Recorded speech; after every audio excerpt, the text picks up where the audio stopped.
You've finished all the felting for this project. Like I said before, be sure that you refine anything that you want to finish up. I've got a tiny little piece of wool there that was hanging out. The green was hanging out in the yellow. I'm going to get that in place, and we are ready to take our piece off of the backing and choose which way that you want to display it. So when you remove the felt from here, you want to be really careful. You don't want to just yank it off. You don't want to stretch the felt. So you want to take it and think about it like peeling an orange, or you're peeling something off just a little at a time. So I'm taking my fingers and pulling a little bit back slowly, just a little at a time until you get the whole thing off there. Okay. So now we have this kind of hairy piece, and you might need to go back. We'll see how this looks. You may have some spots, especially at the top and the bottom, where you may need to add just a little bit more, where you'll see some white. That's totally normal. But you'll have this with the extra wool on both sides, and we want to get that off. So the first thing we're going to do, turn it over to the back, and you're going to get you a good pair of scissors. Sewing scissors work really well for this.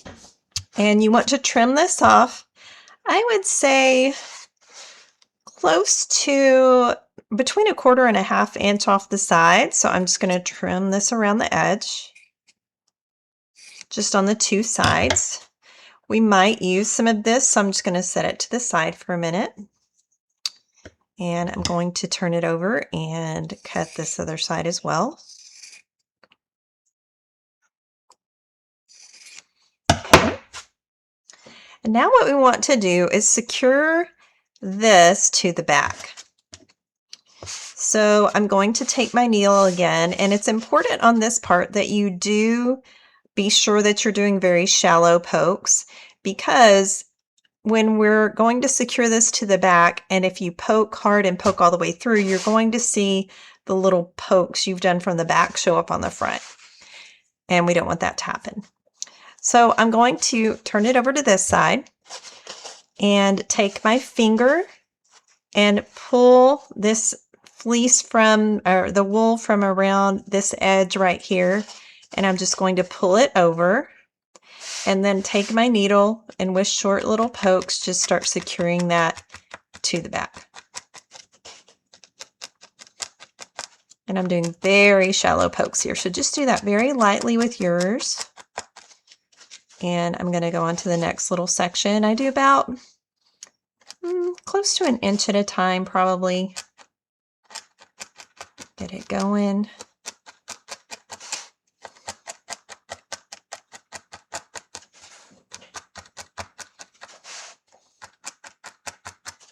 And we're just going to keep doing that until we get both of these sides. So I'm going to time lapse this part. It's pretty self-explanatory. So we're going to do this side, and then we will come back.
We have that first part done, and now we want to do the sky and the very base down here at the bottom of the bottom part of the pasture. So we're going to bring this around as well. Before I do that, I actually want to look and see if I have any white spots that I need to cover up. So I'm going to see, my sky is pretty good. I'm really happy with how covered that is. I'm not worried about that. Down on the bottom, I do have, I'll hold it up a little bit closer, some white spots along here. So what I want to do is kind of pull this back up, the extra, and secure that right along the very edge.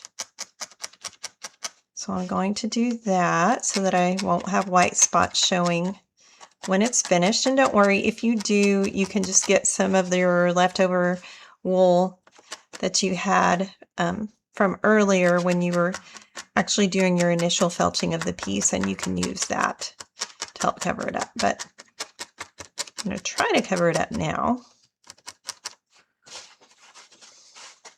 Try not to get it on my sheep.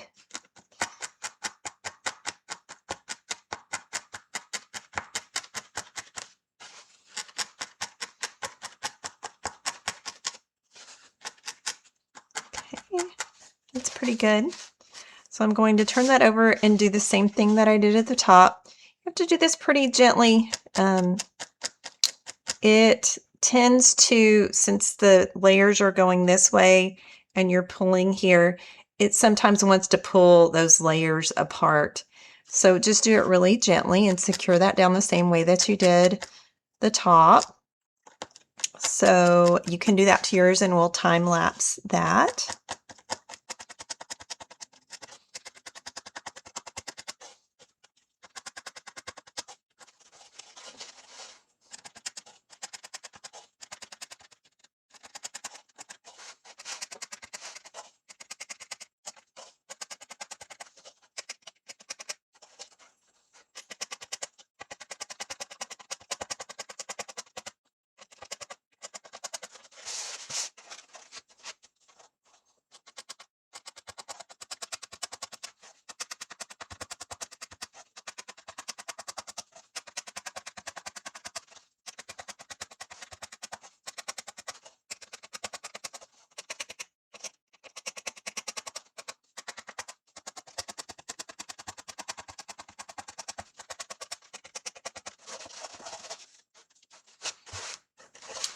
That looks good.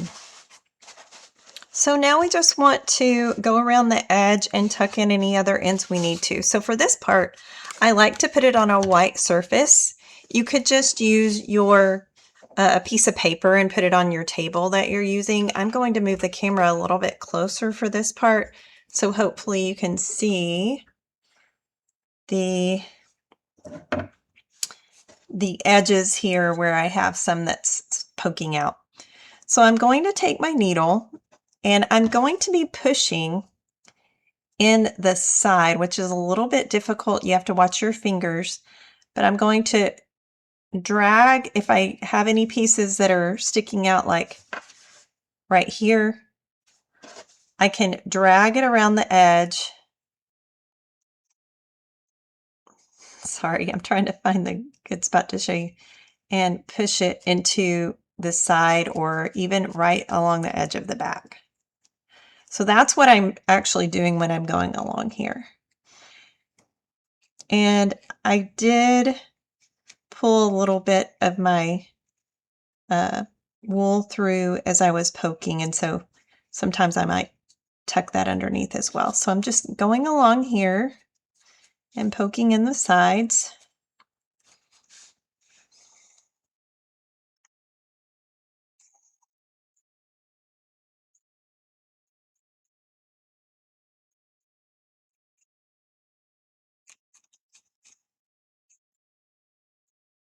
And remember the drag and poke method that we have been using off and on.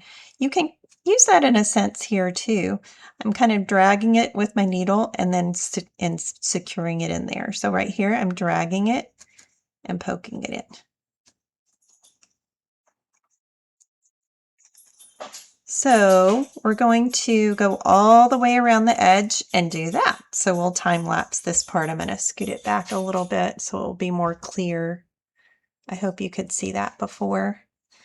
And we'll go around the edge and do that.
That looks good.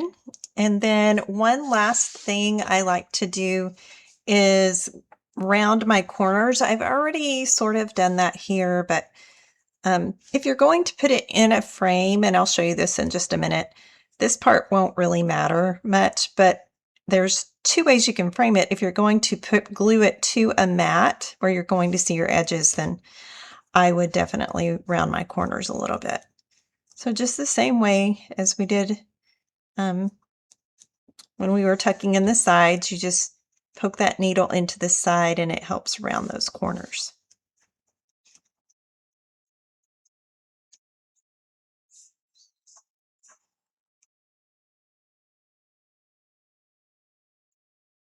Okay, looks really good. I like it.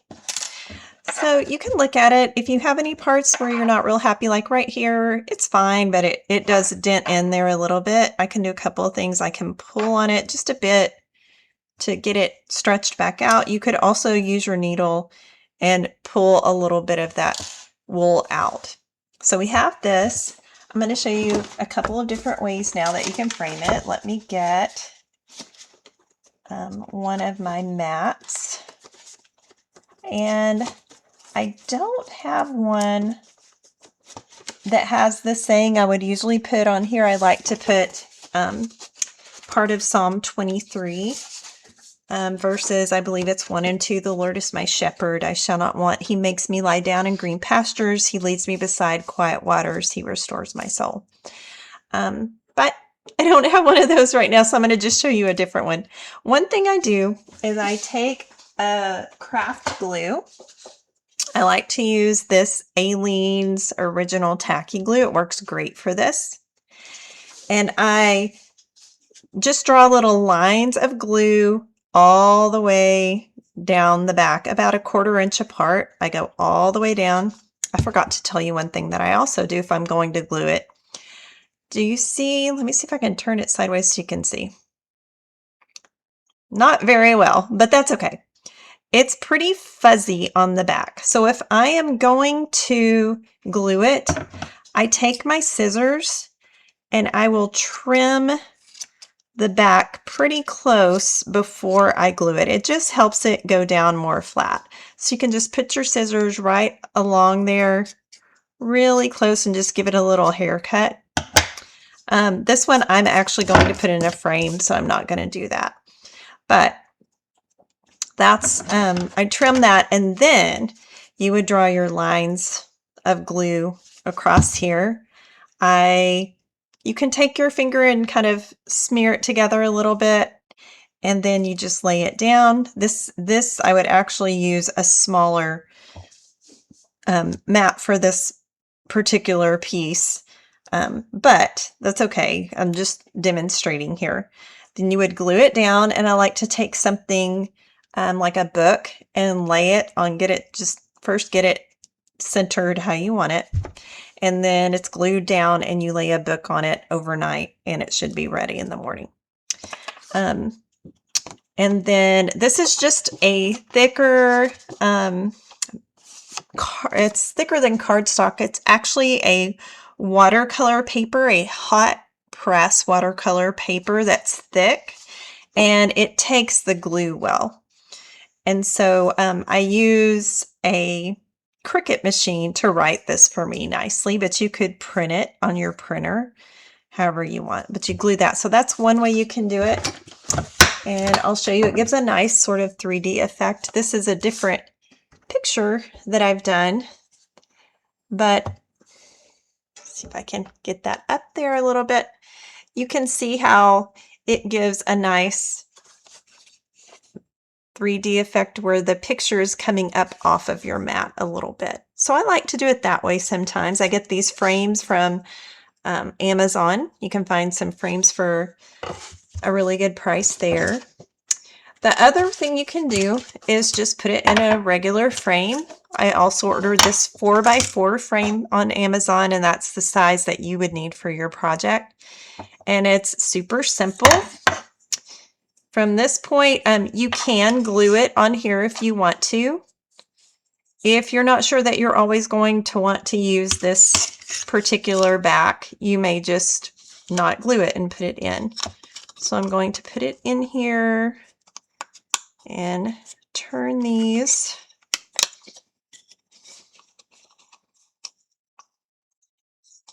And there you go. You have your nice little picture that you've done. It will help some if you do glue it down. You might have a little bit, which I did not trim this first. If you trim the back, it would help with this. A little bit of puffing in the middle if you don't glue it down. So that's completely up to you. You could even use a small piece of heavy cardstock to glue it to first and then put it in. But that's the end of our project. Thank you so much for purchasing this from our store. I always tell people whenever they buy something from me, thank you for feeding alpacas, because our alpacas actually eat our proceeds. We use everything that we make from that for buying their feed and paying vet bills and shearing and all the good things that we do for them, and they're a lot of fun. So thank you for joining me, and I hope you've enjoyed this project.